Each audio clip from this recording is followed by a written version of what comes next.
Gimana nggak terlalu mahal tangannya, Pak? Itu tangan yang udah korupsi sebesar 8 triliun rupiah.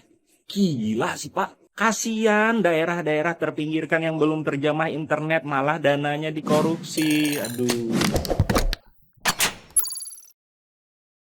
Hola netizen yang terhormat, Ketua Umum Partai Nasdem Surya Paloh mengaku sedih melihat tangan Sekjen Partai Nasdem Johnny G. Plate diborgol. Harganya terlalu mahal bagi Johnny G. Plate yang menjabat Menkominfo. Surya Paloh mengaku tidak bisa membayangkan kondisi istri, anak, dan cucu usai melihat Johnny G. Plate diborgol. Hanya saja, kata dia, Johnny G. Plate harus menanggung hal tersebut atas perbuatannya. Partai Nasdem, kata Surya Paloh, tetap mengedepankan asas praduga tak bersalah terhadap kasus Johnny G. Plate. Pasalnya, menurut Surya Paloh, manusia tidak terlepas dari kesalahan, kehilapan, kebodohan, serta dosa.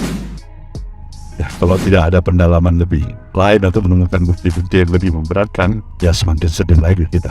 Terlalu mahal dia untuk diborgol dalam kapasitas diri sebagai menteri, sebagai sekjen partai, terlalu mahal. Kita ingin menganut ajas praduga tidak bersalah. Tidak ada di antara kita yang memastikan diri kita ini terlepas dari kesalahan, kesilapan, kebodohan, bahkan dosa. Itulah arti dalam kita sebagai manusia biasa. Direktur Penyidikan Jampitsus Kejagung menyampaikan dari hasil pemeriksaan kali ini pihaknya menyimpulkan Johnny G. Plate diduga terlibat dalam kasus korupsi BTS. Kominfo Johnny G. Plate dalam kasus ini berkapasitas sebagai pengguna anggaran serta menteri. Johnny G. Plate terlihat mengenakan rompi tahanan Kejagung warna merah muda. Dia langsung digiring ke mobil tahanan dan langsung meluncur meninggalkan gedung Kejagung. Badan Pengawasan Keuangan dan Pembangunan atau BPKP menyebut nilai kerugian keuangan negara akibat kasus bakti Kominfo mencapai 8 triliun rupiah. Nah, gimana nih menurut netizen yang tercinta? Silahkan berkomentar ya. Si Brewok ngebelain si Johnny pelit. Tangannya terlalu mahal untuk diborgol. Woi, tangan koruptor itu murah, bukan diborgol, harusnya dipotong. Proyeknya 10 triliun, 8 triliun diembat, kok masih dibelain? Si Anies mendadak juga sama. Ini semua cobaan. Tuhan pasti berpihak pada kebenaran. Woi, Tuhan gak bakal berpihak sama koruptor. Ketua DPP Nasdem malah lebih kacau lagi demi ngebelain koruptor sampai nyerang Jokowi seorang petugas partai. Woi, Oncom, presiden mana yang bukan petugas partai? Lu kalau mau nyapres siapa yang nyalonin kalau bukan partai? Anies sendiri aja udah ngaku kalau dia petugas partai. Lagian kalau lu emang gak suka sama Jokowi, kenapa dulu lu dukung? Gue bingung kenapa malah pada jadi ngebelain koruptor. Ketuanya, anak buahnya, kadernya pula. Ini gue ceritain urutannya ya. Poin yang pertama, korupsi BTS-nya itu dari tahun 2020 sampai tahun 2022. Poin yang kedua, mulai diselidikin kasusnya ini bulan Agustus tahun 2022. Yang ketiga, Nasdem memutuskan untuk jadiin Anies sebagai baca pres bulan Oktober tahun 2022. Jadi duluan diselidikin baru keputusan baca pres dari Nasdem. Kok bisa-bisanya dibilang Nasdem dikriminalisasi karena nekat mendukung Anies? Woi, jangan memutarbalikkan fakta. Terus ada juga yang bilang rezimnya Jokowi banyak terjadi tindak pidana korupsi. Gini ya, coba kalau dibalik, zamannya Jokowi banyak koruptor yang ditangkepin. Karena faktanya emang bener banyak yang ditangkep kan. Mau siapapun pasti ditangkep. Jokowi gak peduli tuh kawan ataupun lawan, kalau ketahuan korupsi ya dihajar. Pelaku korupsinya ditangkap, hasil korupsinya dibalikin ke negara. Berarti itu bagus atau jelek? Apa lo? Sedih lihat Menkominfo Johnny G. Plate diborgol, kata Surya Paloh. Terlalu mahal tangannya. Gimana nggak terlalu mahal tangannya, Pak? Itu tangan yang udah korupsi sebesar 8 triliun rupiah. Gila sih, Pak. Kasian daerah-daerah terpinggirkan yang belum terjamah internet, malah dananya dikorupsi. Aduh. Kan kalau sinyalnya merata di Indonesia, jadi kan netizen yang menghujat para pejabat kan makin banyak, Pak. Aduh, gimana sih? Pasukan kami ini masih sedikit, perlu lebih banyak lagi. Makanya ratakan internet, jadi netizen bertambah. Lu tahu nggak kalau misalkan masyarakat Konoha ini tuh paling takut sama apa? UITE. Orang-orang tuh pada takut kalau misalkan nanti lu kena UITE, apalagi yang main-main di Twitter atau misalkan dimanapun, awas lu kena UITE atau apapun. Kita semua nih udah ditakut-takutin pakai UITE gitu ya. Padahal juga belum tahu ya isi UITE itu apaan gitu ya. Tapi ini dia puncak komedinya, wah. Gua kasih tahu, gue tuh kayak punya trust issue yang besar dengan negara ini, tau gak? Welcome to the world best thing. Sekelas Menteri Kominfo, wah.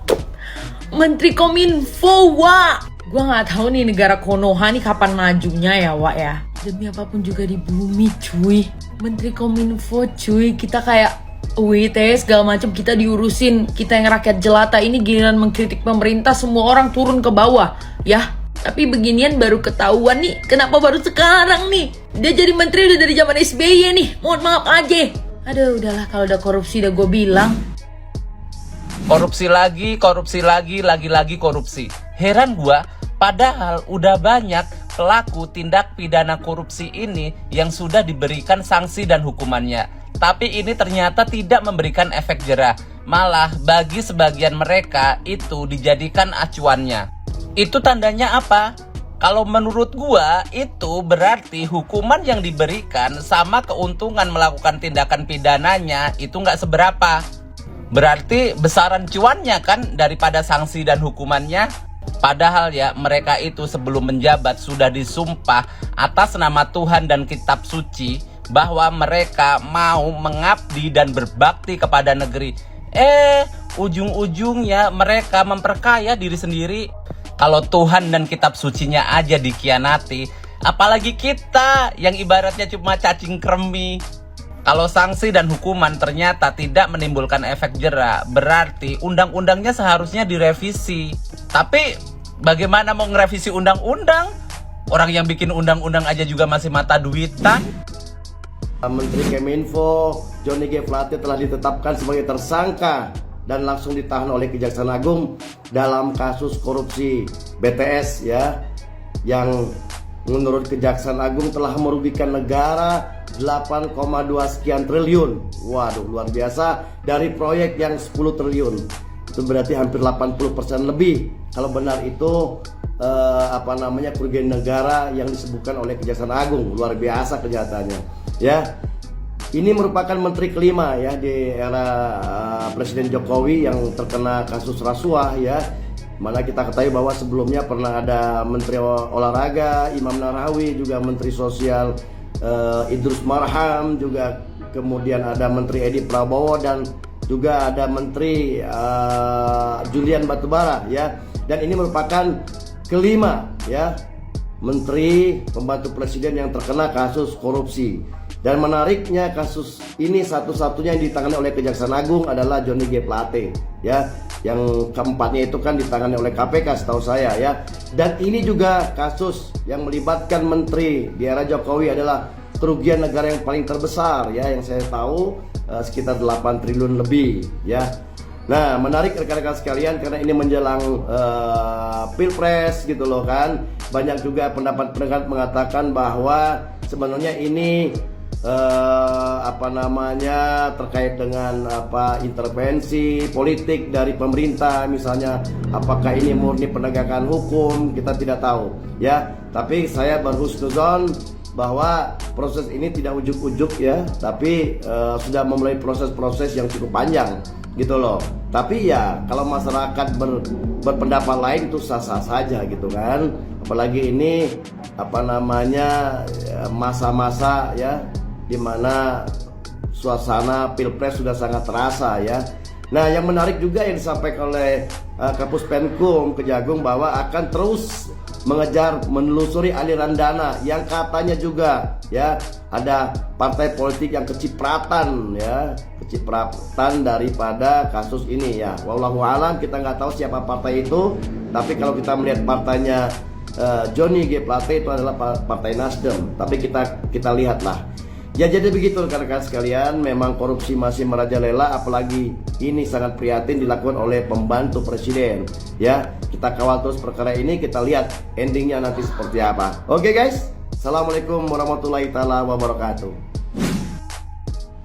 Viral, salah satu menteri di negara Konoha, Menteri Komunikasi dan Informasi Johnny G. Plate, kena kasus korupsi, teman-teman. Oke, buat teman-teman sekalian yang belum tahu, Menteri satu ini kena kasus korupsi penyediaan proyek BTS 4G dan segala fasilitas pendukungnya. Berapa yang dikorupsi? Yang dikorupsi 8,1 triliun. Wow ya, 8,1 triliun dibagi dengan jumlah masyarakat Indonesia sekitar 270 juta jiwa. Satu orangnya dapat beras 5 kilo seharga kurang lebih Rp32.000. Luar biasa bukan? 5 kilo bisa buat makan 3 hari, teman-teman, kurang lebih. Jadi gimana dong ya, negeri Konoha ini mau dibawa kemana? Kalau menterinya aja nggak bisa kasih contoh yang bagus. Aku sendiri adalah pribadi yang mendukung pemerintahan Presiden Jokowi. Hanya saja mungkin beberapa oknum yang kurang ajar seperti ini bisa jadi mencoreng nama-nama yang sebenarnya bagus di dalam pemerintahan, teman-teman ya. Dan aku pribadi sebenarnya lebih prefer memang orang-orang yang sudah tajir, yang sudah selesai dengan dirinya sendiri, baru masuk ke pemerintahan. Contoh lah ya, Pak Sandiaga Uno. Beliau itu total kekayaannya 10 triliun kurang lebih, teman-teman. Dari apa? Korupsi? Ya bukan. Dari hasil usahanya, dari bisnisnya yang konglomerasi, ya kan, Saratoga Investama. Itu dia sudah selesai dengan dirinya. Yang dicari apa? Ya satu, track record, kinerja, ya. Kemudian pastinya pengakuan untuk berkontribusi kepada negara dan lain sebagainya. Nah, tapi orang-orang seperti Pak Plate ini menurutku ya nggak becus dan tidak layak untuk menjadi seorang menteri pastinya. Kenapa? Ya korupsi terus pikirannya, ya kan. Dapat opportunity, dapat peluang baru, dapat uang besar, matanya sudah hijau. Sekarang dari mata hijau kenalah jadi pemakai rompi warna pink, tahanan di Kejaksaan Agung. Wah, luar biasa teman-teman ya. Dan satu hal lagi yang menurutku luar biasa dari Pak Plate ini adalah apa? Adalah ketidakmampuannya untuk memberi contoh dan munafik. Kenapa? Karena ini aku tunjukkan ya videonya yang dia bicara tentang bela negara, kemampuan Gen Z dan generasi milenial, kecintaan pada negara dan sebagainya di salah satu podcast. Nih kalian lihat. Yang perlu didengar oleh generasi milenial kita. Pada saat satu bangsa, milenialnya, kaum mudanya, ya, gagal mencintai bangsanya, tidak punya semangat bela negara, itu awal kehancuran bangsa. Gimana menurut kalian Pak Plate? Pak Plate apakah bisa dibela? Apakah dia adalah negarawan yang baik di negeri Konoha? Ya kalian sendiri yang nilai salah satu menteri munafik ini. Gimana teman-teman?